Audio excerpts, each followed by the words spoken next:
Não clique para outro site. A seguir, mais um campeão de audiência da TV Zira.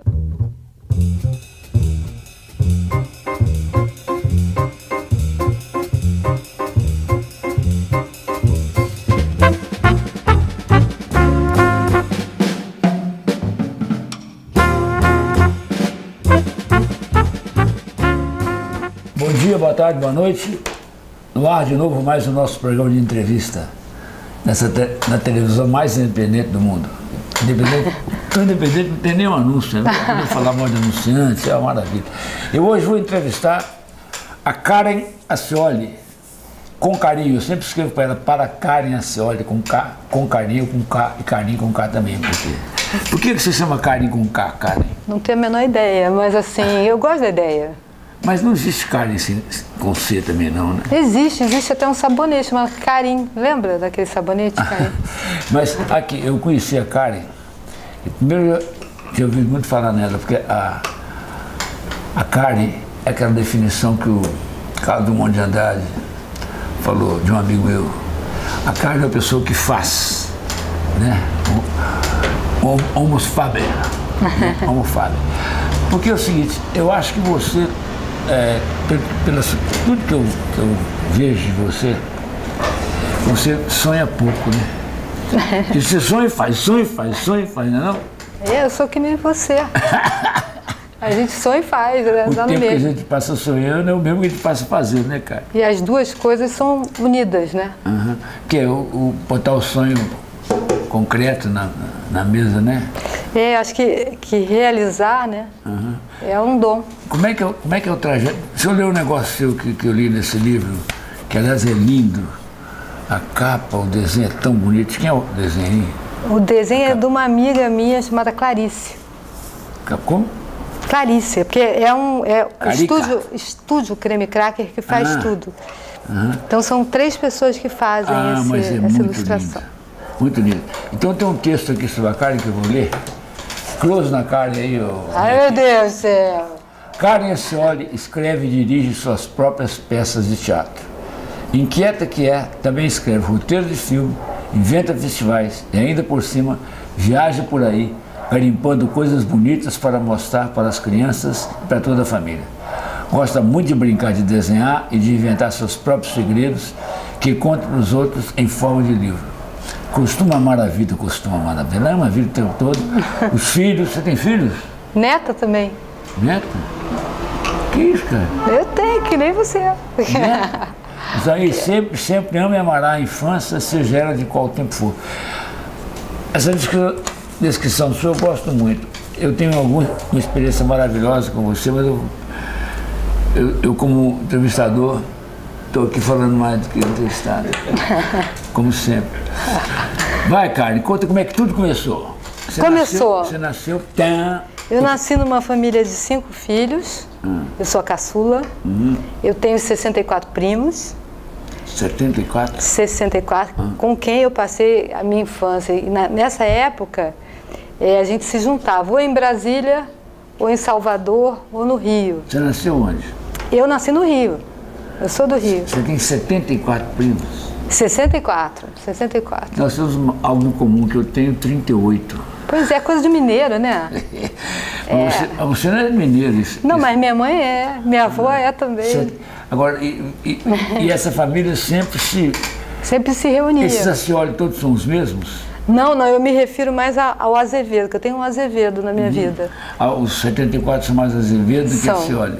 São, totalmente. Os Asciolis eu conheço muito menos do que os Azevedos. Mas você fala 74 é só Azevedo e Ascioli, pai e mãe? Só Azevedo.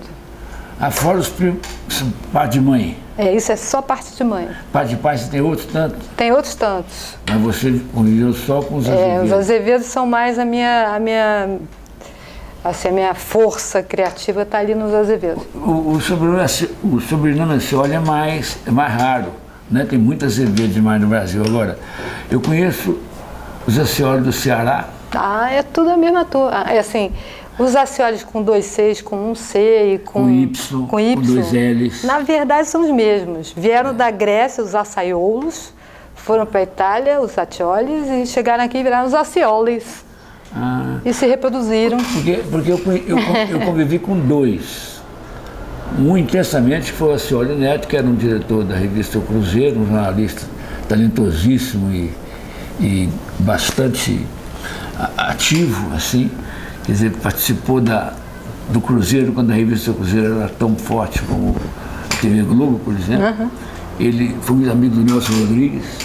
Uma história, o Nelson escrevia a peça, mandava para ele a peça para ele publicar, e já mandava crítica para ele assinar. do Rui Castro. E o Acioli foi um arquiteto, que é o arquiteto mais bonito do Brasil. Trabalhava com o Paulo Cazé, você conhece esse? Conheço, claro. Seu primo, não? Paulo Cazé? Não, o Acioli. Sim, meu pai era arquiteto. E o Acioli bonito? O Acioli bonito, infelizmente, não conheço. Você não conheceu, não? Não conheci o bonitão. Eu conheci meu pai, que não era lá nenhuma beleza, mas tudo bem. Esse Acioli era sócio do Paulo Cazé. Tem um tempão que eu não vejo, ele nem tem notícia dele. E as mulheres morriam de paixão por ele, porque ele era realmente... Jura? Além de ser muito simpático, ele era muito bonito, nordestino bonito, é muito difícil. É difícil, era bichinho dar certo. Mas bom, aí como é que entra... como é que você vira essa pessoa? Aí a gente brincava para chuchu, a gente não tinha assim... momento que a gente não estivesse juntos inventando coisas, inventando teatro para as tias, teatro de terror, concurso de Miss. Teatro de quê? De terror. Teatro de terror. Então a gente botava aquelas aranhas que vinham, assim, caíam na frente da nossa tia, que morria de medo. E onde é que você fazia isso? Na casa de qual dos tios? Não, isso geralmente assim, eu era aqui no Rio, na casa da minha avó, onde todo mundo dormia no chão, né, quando juntava todo mundo, ou lá em Brasília, na casa da minha tia de Brasília, ou na Bahia, numa fazenda de um tio meu. Os Azevedo. Os Azevedos. Então, assim, a gente sempre brincou muito, e quando chegou na escola, era uma escola que tinha muita coisa, assim, tinha teatro, carpintaria, ginástica olímpica, culinária, bons modos. O que é isso? Era uma escola chamada Bennett, que era uma escola americana na época, e que oferecia tudo isso, aqui no Rio. Você estudou? Estudei lá. E acabou essa escola? Era ótimo. Acabou? Não acabou. Mas... Como é que ela chama? Bennett. O Bennett, claro. Naquela época era muito legal, Aí, o que aconteceu? Tinha uma professora de artes visuais, chamada Lúcia Coelho. E ela foi trabalhando coisas lindas com a gente, e depois ela virou a professora de teatro. E a gente foi junto com ela e fundou o Teatro Amador do Bennett. E depois a gente começou a viajar, quando eu tinha 15 anos mais ou menos. A gente começou a viajar por todo o Brasil com as peças. Tinha aquele projeto Mambembinho, lembra? E aí, quando chegou o vestibular, tinha que fazer alguma coisa, mas eu já fazia o que eu queria. Aí eu fui fazer Belas Artes, depois fui para Filosofia e depois para Comunicação. Você formou? Eu só formei em Comunicação. Os outros eu fiquei assim, Fundão era longe demais. Filosofia? Aí depois eu fui para o Largo São Francisco. Eu fiquei 2 anos na Belas Artes, 2 anos na Filosofia e você é filósofo? E 4 na Comunicação. Você filosofa muito? Não, eu vivo mais do que eu filosofo. Tem gente que fica tentando entender a razão da existência humana e tudo mais, você vai lá e gasta a existência humana. Vamos lá, a gente tem um tempo muito pequeno nessa vida, né? Então a gente tem que passar por ela e viver. Tem um cartaz aqui na minha frente, aliás, lindo. Quem foi que fez o cartaz? André Beltrão, Estúdio Creme Cracker. André Beltrão? André, não é a Andréia, é o André. É primo dela? Não. Nem parente? Não. Atenção, aqui, câmera, olha que belo cartaz. Muito bom. O que é esse FIU? FIU, Festival Internacional Intercâmbio de Linguagens.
Então tem tudo, tem cinema, tem teatro, música, circo, quadrinhos. É o 10º. Eu sei que você fez os 10? Eu que inventei esse negócio aí, esse pepino. E traz gente do mundo inteiro? Traz gente, dependendo do ano, a gente traz mais de um país ou mais de outro, dependendo da ajuda dos consulados. Mas a gente vai misturando tudo. A ideia é misturar a gente, misturar linguagens. Agora você cata esse pessoal todo, é você que corre atrás?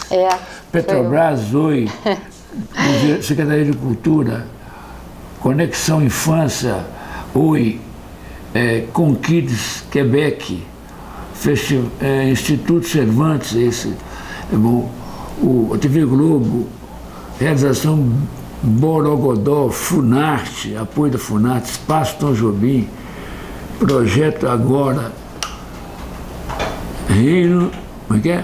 Reino Unido, é fundo do Reino Unido. Ah, exatamente. Biblioteca Parque da Rocinha, Biblioteca Parque de Manguinhos, Ministério da Cultura, Governo Brasileiro, No Lugar. Rapaz, dá uma mão de obra, hein, quase? Dá muita mão de obra. Agora, você vai a todos? Eu conheço todos, aí depois eu fico flutuante, né? Fico passando pelos espaços para ver se está tudo bem. Isso aqui são palestras? Não, são 21 espetáculos, são 3 mostras, uma mostra de conteúdo digital para crianças, tem uma mostra chamada Cabaré Fio Novos Curadores Novo Olhar, que são jovens que escolhem 24 artistas, expoentes novos, que vão se apresentar como um cabaré, sem compromisso, sem ter que ser nada. E tem a outra mostra, que é a mostra de circo contemporâneo, Novos Curadores, Novo Olhar também. Então, quer dizer, o Fio, ele faz com que o público refine, né, a escuta, o olhar, para que ele possa abrir as possibilidades de misturar linguagens. Não tem que ser só quadrinho, não tem que ser só cinema, ou só teatro, ou só literatura. A gente mistura tudo. Agora, e com tudo isso, agitar esse... Você tem tempo de sentar e escrever uma peça de teatro para criança. Isso aqui, Fina... Olha que bonitinho esse livro, né? É uma peça de teatro. É uma peça de teatro, é sobre uma menina gordinha chamada Josefina. E ela tem um mundo particular dela, né? E é lá que ela resolve todas as questões dela, nesse mundo secreto. Quer dizer, na verdade é uma peça, é um monólogo, que ela fala sozinha. Não, ela inventa um amigo e ele aparece. Ah, ele aparece? Ele aparece e eles vão vivendo as aventuras. Não, a boneca ela conversa, a boneca não responde. Pois é, a boneca está na hora dela se despedir da boneca. Essa peça é um rito de passagem também, é quando ela está largando a boneca para viver um novo amor. Eu fiz uma coisa assim, você conhece o Bonequinho de Pano? Conheço bonequinha, conheço menino maluquinho, conheço tudo. Você viu a bonequinha? No teatro? Eu acolhi lá no Teatro do Jockey. Né? Aquela menina faz muito bem Zezé, né? Zezé fascina. Eu gosto do cenário.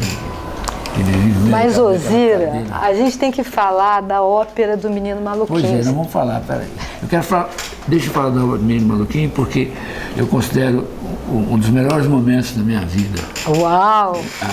Aquelas apresentações de fora, eu fiquei tão emocionado com a sua que eu tinha, né? Mas é impressionante, você não passa um momento do espetáculo sem uma invenção. É uma coisa impressionante, você é fogo. Agora, quantas peças infantis você já escreveu? Depois fala da ópera. Eu escrevi 30 peças, a gente já encenou 27. Fina já foi encenada? Fina foi encenada na França, né? A Fina era um resultado de um ateliê que a gente fez dentro do festival com uma francesa e a francesa dirigia e eu escrevia. Então a gente testou a Fina aqui com o público experimental mesmo do laboratório que a gente fez e lá a gente fez a peça mesmo. Em francês bonitinho? Em francês bonitinho. Você foi lá? Fui. E com a nossa atriz que fala as duas línguas, nossa atriz brasileira. Ah, ela fala francês? Ela fez lá? Madá e com um ator de lá, chamado Javier Bermúdez. Espanholzinho. Espanhol que fala muito bem francês. Espanhol, né? Agora em que local? No Centro Pompidou, não? Não, imagina. No Chantier Teatro, em Périgord, que é um interior do interior, e a gente fez toda a região de Périgord. O maluco do francês fez o Flix lá no Centro Pompidou. Pois é, tem sempre um francês maluco, né? Que gosta da gente. Né? Mas eu não vi. Não viu? Nunca vi porque não tinha. O Flix é velho para danar, foi em 60. Sabe? Pô, eu me lembro de ver o Flix quando eu era pequenininha no teatro, Princesa Isabel. Pois é. Quando chega a primavera, não é? Que bonitinho, que é o seguinte. Agora, você leu o Menino Maluquinho quando era menina? Eu li tudo, Geraldo, eu li tudo, minha filha lê tudo. Não, mas assim, minha pergunta, quando eu acho que eu sou muito craque, você leu o Menino Maluquinho quando li? Por isso é que você ficou um cara legal assim? Eu fiquei um cara legal assim. Por isso é que você ficou um cara legal eu assim? Eu fiquei um cara. Vamos falar da ópera. Vamos. Diretor. Aguinha ali, quer uma aguinha? Quer que eu pegue? Não, a água não resolve pigarro, não, mas... Mas dá uma refrescada no nosso estúdio aqui, que tá... Diz que a água é bom pra memória, sabia disso? Água é boa pra memória? Ah, é? Que se a gente beber 5 copos d'água antes de acordar, antes de comer... Dormindo ainda? antes de comer, a gente fica zeradíssimo em termos de esquecimento. Ih, tô esquecendo. Eu ontem peguei um táxi, aí lembrei da piada do... Não sei de quem, um desses poetas brasileiros, entrou no táxi, o motorista perguntou, qual é o seu destino? Ele disse, jamais saberás. Gostei disso. Gostei qual destino? Jamais. Então, eu entrei no táxi e comecei a rir. Você está rindo? Se você me perguntasse qual é o meu destino, eu diria, jamais saberei, porque não tem nada a ver para onde eu estou indo. É verdade, eu disse, espera um bocadinho, vai tocando o carro direitinho, vai tocando aí, fica, não forma não, pode andando, que eu hei de levando para onde que eu estou indo, meu Deus. Estou precisando beber muita água, hein? Eu também. Mas então vamos falar da ópera. Tá. Agora, como é que a gente faz para reencenar essa ópera, hein? Poxa, então, olha só, eu acho que a melhor coisa é a gente estar falando dela agora, porque vai que um daqueles mecenas, assim, ou um Eike Batista, um Acioli, de alto escalão poder, assim, por que não vou fazer a ópera do Menino Maluquinho? A gente tem um teatro municipal, a gente tem um coro de crianças da USB, a gente tem tudo para fazer essa ópera em 2013, minha gente. Vamos ver se a gente faz. Porque a Fabrício, minha filha, está no entendimento que nunca tem fim com o pessoal do Casa Grande para encenar um Flix que ela tem na cabeça dela lá. Mas a gente podia fazer a ópera no teatro deles ali, né? No Casa Grande. Né? Você sabia que eu também estudei junto com a Fabrícia e com a Daniela, que juntos não, que a gente era de sala diferente, e com o Antônio no São Vicente. Quando a gente foi adolescente. Esse São Vicente tem Esse história, São Vicente, pois é. Que coisa, acabou, né? Passou aquela fase. Agora aquele São Vicente não existe mais. Aquele era uma loucura, né? Aquele era muito... Mas as circunstâncias todas levavam a ter um colégio daquele tipo no país, né? Quer dizer, o momento histórico permitia. E hoje o contexto histórico não tem sentido, não tem juventude pré-adolescente questionando nada. Mas o colégio é muito careta, o São Vicente agora é irreconhecível. Pois é, mas não é culpa do São Vicente, é que a juventude não está questionando nada. Aquilo ali não foi... É verdade que teve um grupo de professores que essas coisas, como os Beatles chegaram assim, né? E as circunstâncias juntaram aqueles caras ali e eles pegaram o veio, pegaram o fio. E é muito difícil acontecer isso, né? De repente, você vê a canção popular brasileira, o cinema novo, tudo de repente juntam um monte de gente e juntou aquela coisa, historicamente, o momento propiciava isso. Então saiu de lá um bando de maluco. Nossa Senhora. Tô de maluco impressionante. Legal. Você podia fazer o seguinte, juntar uma hora toda a geração de São Vicente para uma festa, hein? Pois é. A gente vai num shoppingzinho ali na Cobal mesmo. Não, mas fazer quase um seminário. É uma boa. Assim, pegar o Lobão, pegar a Daniela, pegar o Marquinhos Palmeira, pegar, meu Deus. Débora Bloch. Débora, né? E mais aquela menina que ela foi casada com o Caetano. Ah, é? A Paulinha? A Paulinha e o Antônio suicidaram. Putz. Saíram correndo por a janela né? E estava tudo armado para eles caírem do outro lado. E aí o professor correu achando que os dois tinham morrido. Ai, meu Deus. Era demais. Vamos falar da ópera. E aí, assim, conta como é que foi a ópera. Vende a ópera, atenção patrocinadores, a Carmen quer vender uma ópera para vocês. É a única ópera infantil brasileira? Não, tem outras óperas, mas assim, é a única ópera brasileira escrita por você. Então eu acho que isso daí, tem o Hernani Aguiar na partitura, tem a libretista. Tem o como é que chama? O que compôs o Hernani, né? O Hernani Aguiar. Então, o Hernani, em cima da música do Hernani, aliás, a música do Hernani, desculpa. Não, eu acho que é uma oportunidade muito bonita da gente misturar as linguagens, né? A literatura, a ópera. Liga pra gente, vamos sentar nós três de novo, ver se a gente reencena a ópera do Menino Maluco, porque foi tão bonito. Sim. As soluções que você deu são inacreditáveis. Cênicas, as soluções cênicas. Né? É muito criativo. A ópera vale pela ópera em si, mas vale pela sua extraordinária criatividade. Olha aqui, negócio seguinte, todos lá, vai durar de que dia a que dia? Ó, começa hoje, dia 19 de setembro, vai até o dia 3 de outubro, e aí a gente faz a saideira sempre no dia 12 de outubro, que é dia das crianças. Tá bom. Agora, o negócio é o seguinte, isso você corta depois da remontagem, porque essa entrevista, ao contrário da televisão, que é deficiente em relação a nós, essa fica a vida inteira para o seu... eu sou o cara, né? Você vai... Daqui a 10 anos, as pessoas... A gente vai estar lá falando, pô, tinha menos rugas. Exatamente. É muito melhor do que ter blog, ter uma televisão, né? Sim. Eu ainda vou... ela começou agora, ainda está meio experimental. Pô, mas está maravilhosa, é do lado da minha casa. Eu estou sem tempo de tomar conta da TV, mas o André, o Fernando estão levando de hoje para amanhã vai entrar um trabalho lindo de dois amigos meus de São Paulo, César e Miguel, que fizeram um filmezinho curta, de 20 minutos, do Pequeno Planeta Perdido. Olha. Que livro meu. Está deslumbrante, bonito, agora só o que você vai ver aqui é o filminho, mas é um programa de internet, de computador, que tem 3.000 atividades para a criança interagir. Mas é 3.000 mesmo.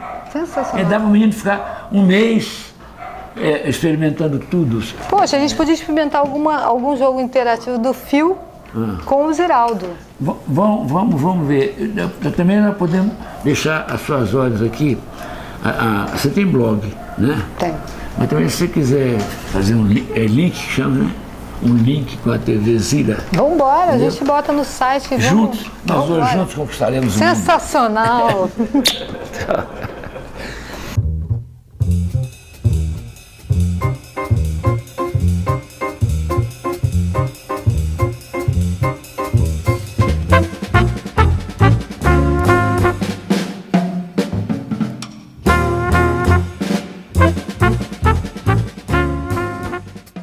Não clique para outro site. A seguir, mais um campeão de audiência da TV Zira.